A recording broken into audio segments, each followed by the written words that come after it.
지금 세계 최대 경제 대국 바로 미국에서 정말 엄청난 변화가 일어나고 있습니다. 수십 년 동안 금과 옥조처럼 여겨졌던 자유시장 원칙이 흔들리고요.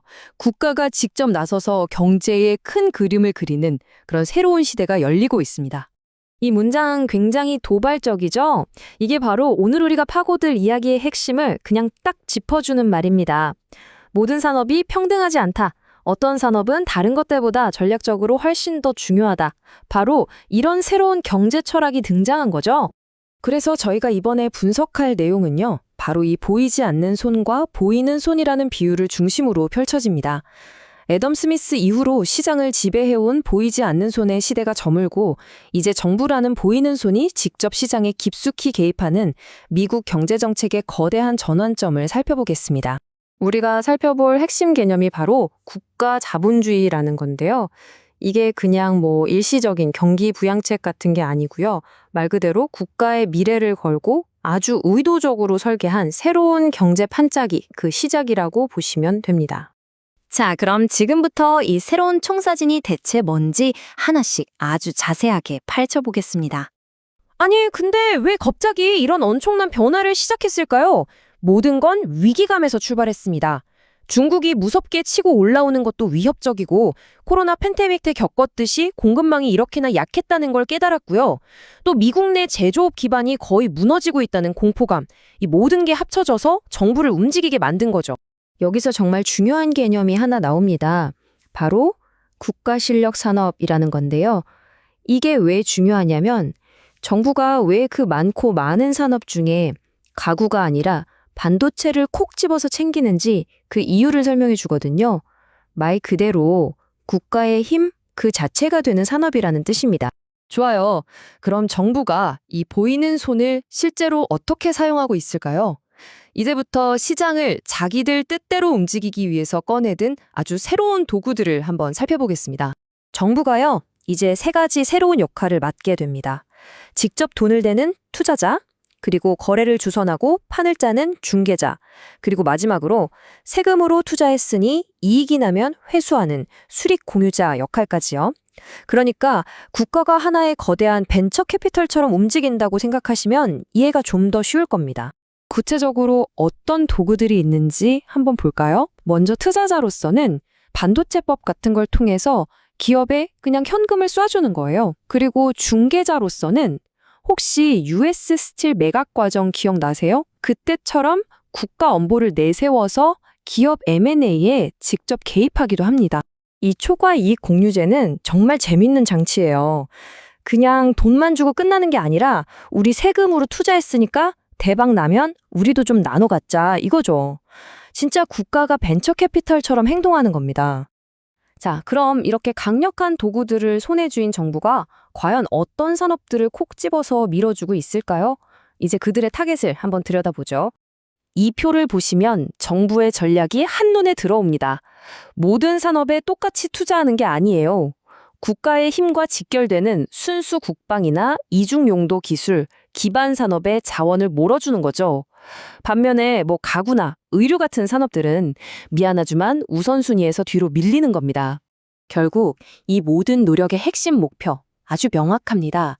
경제도 살리고 군사력도 키우는 핵심 기술과 제조업, 이걸 다시 미국 땅에 되살려 놓겠다는 거예요. 자, 이제 이 새로운 전략에서 가장 야심만만하고 어쩌면 가장 중요한 부분으로 넘어가 보겠습니다. 바로 인공지능, AI를 국가가 직접 설계하려는 시도입니다. 정부가 이 AI 계획을 뭐라고 부르냐면요. 현대판 맨해튼 프로젝트라고 부릅니다. 와, 이 비유 하나만 들어도 이 프로젝트에 얼마나 사활을 걸고 있는지 그 무게감이 느껴지시죠? 이 제네시스 미션의 내용을 뜯어보면 더 놀랍습니다. 단순히 연구 비중 대주는 수준이 아니에요.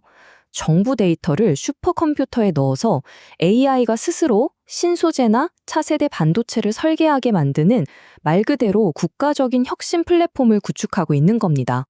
그런데 AI라는 게 그냥 뚝딱 만들어지는 게 아니죠. 엄청난 현실적인 문제가 있습니다. 바로 전기입니다, 전기. AI를 돌리려면 어마어마한 전력이 필요한데요.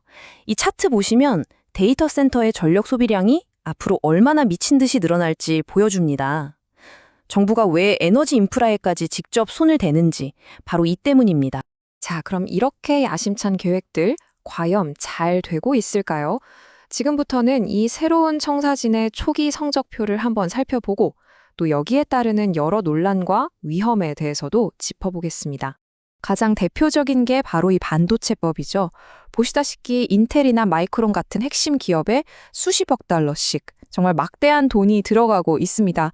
덕분에 미국 안에 반도체 공장이 다시 지어지는 가시적인 성과도 나오고 있고요. 하지만 여기서 아주 뼈아픈 비판이 나옵니다. 피터슨 국제경제연구소라는 곳에서 분석을 해봤더니 이 엄청난 보조금으로 일자리 하나를 만드는 데 드는 비용이 얼마인지 아세요? 자, 이 숫자를 보세요. 18만 5천 달러. 우리 돈으로 2억이 넘습니다. 일자리 하나 만드는데 말이죠. 이러니 경제적 효율성에 대한 비판이 안 나올 수가 없죠. 비판의 목소리는 여기서 그치지 않습니다. 정부가 이렇게 국가대표 기업을 콕 집어서 밀어주다 보니 혁신적인 작은 기업보다는 정치적으로 입김 센 기업들한테만 돈이 쏠리는 거 아니냐는 우려, 또 법이 아니라 정치적인 압력으로 기업을 쥐락펴락하려 하는 거 아니냐는 비판, 그리고 결정적으로 시장은 초단위로 움직이는데 과연 느려 터진 관료주의가 그 속도를 따라갈 수 있겠냐는 아주 현실적인 지적들이 계속 나오고 있습니다. 이 상황을 제대로 이해하려면 경쟁 상대인 중국 모델과 비교해보는 게 좋습니다. 미국의 모델은 일단 민간 기업이 기본이고 정부는 전략적으로만 개입하는 방식이에요. 반면에 중국은 공산당이 그냥 모든 걸 통제하죠. 결국 이 두 가지 서로 다른 방식의 국가 자본주의가 미래 패권을 놓고 정면으로 충돌하는 구도라고 볼 수 있습니다. 그래서 결국 이 모든 건 하나의 거대한 시험대 위에 올라가 있는 셈입니다. 과연 민주주의 체제 안에서 민간의 활력을 살리면서 국가가 전략적으로 개입하는 이 미국식 모델이 모든 걸 찍어 누르는 권위주의적 중국 모델을 이길 수 있을 것인가? 바로 이 질문에 대한 답을 찾아가는 과정이죠. 자, 마지막으로 여러분께 질문 하나를 던지면서 마무리하겠습니다. 지금 미국이 걷고 있는 이 길, 과연 국가의 생존을 위해 어쩔 수 없이 선택해야만 했던 최선의 총사진일까요? 아니면 자유시장의 역동성을 포기하고 정부 통제라는 아주 위험한 도박에 발을 들인 걸까요? 그 결과가 앞으로의 세계 질서를 완전히 바꿔놓을지도 모릅니다.